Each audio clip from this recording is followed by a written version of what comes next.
making big power and offering insane daily reliability. That's what the Ford Barra is renowned for in Australia. As it is a unique engine of Ford Australia, people living in the Northern Hemisphere could not hear much about it, but its growing popularity draws more people into the Barra world. What's the specialty behind it?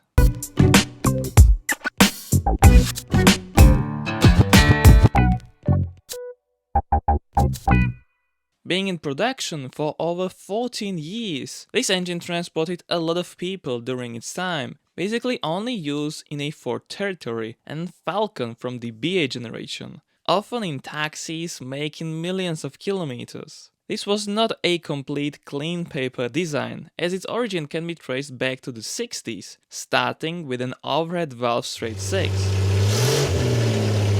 An overhead cam was installed yet in 1988, and a chain-driven double overhead cam with variable cam timing appeared in 2002 in the heavily redesigned engine, called after an Indo-West Pacific barramundi fish. The Barra is quite easy to recognize, and they remained basically the same in many aspects throughout the whole production time. The undersquared 4-liter featured 24 valves, port injection and optionally a big turbo right out of the factory. As a straight 6 engine, it runs incredibly smooth and provides power from 210 horsepower upwards. There is a wide variety of them laying around, high compression naturally aspirated, thick Conrod LPG, and even those Garrett-fed powerhouses. That's nice about the Barra, that you are not limited to turbo models only when looking for a project.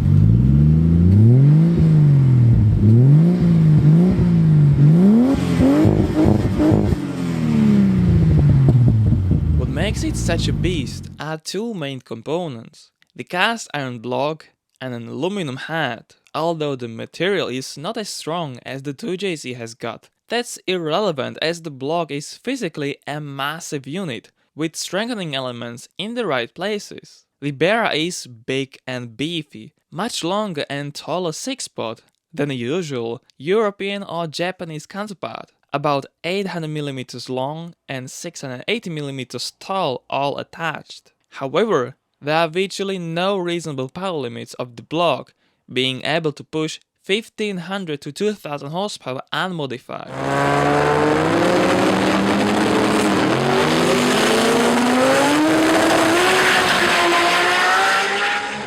Internals-wise, as with many engines, connecting rods are one of the weakest points, which should not be exposed to more than 330 horsepower on the NA rods and about 530 horsepower on the stock turbo variants. Of course, depends on a version, but that's a safe stock bottom end limit, which is still decent considering there are no forged internals. The crankshaft is held in place by 2-bolt main caps, with a windage tray and an aluminum oil sump designed to improve the overall rigidity of the block. There are billet crank options, but people have been pushing the stock one over 1200 horsepower and they seem to cope with that just fine.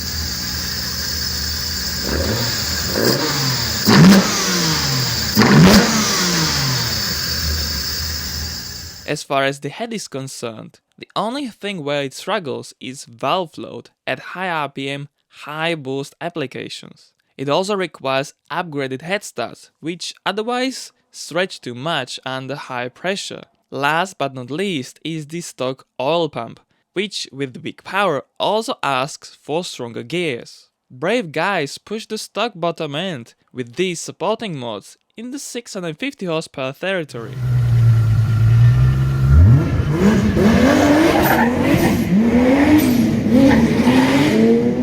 An engineer of the Barra, Gordon Barrafield, called the turbo motor gull as a seagull. He with his team knew that it was going to crap on everything.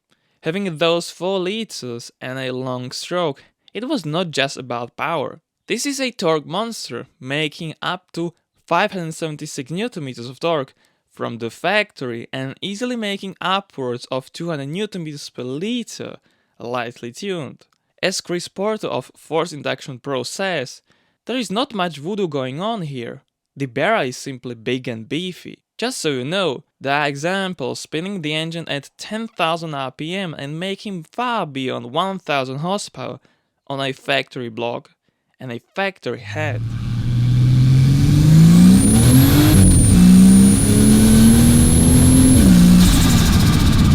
Naturally aspirated engines spread from 156 to 195, labeled in the kilowatt output, the least powerful being an LPG-fueled engine. Turbocharged variants start at 240 and end at 325, ranging from 322 to 426 horsepower. Base boosted units use lower compression ratio pistons, in-canal outlet valves, a red valve cover, and a decent-sized Garrett GT35 turbo. More powerful variants, like a 270T and upwards, featured a blue cover and different turbos depending on the state of the factory tuning, used in FPV F6 and XR6 models. Basically, it does not matter which iteration you choose, every single one is a seagull of its own. Dirty cheap to purchase in the homeland, but keep in mind that when swapping, an all-setup non-turbo is over 238 kilograms. If you take good care of it, 7-digit mileage is not something unheard of for the Barra.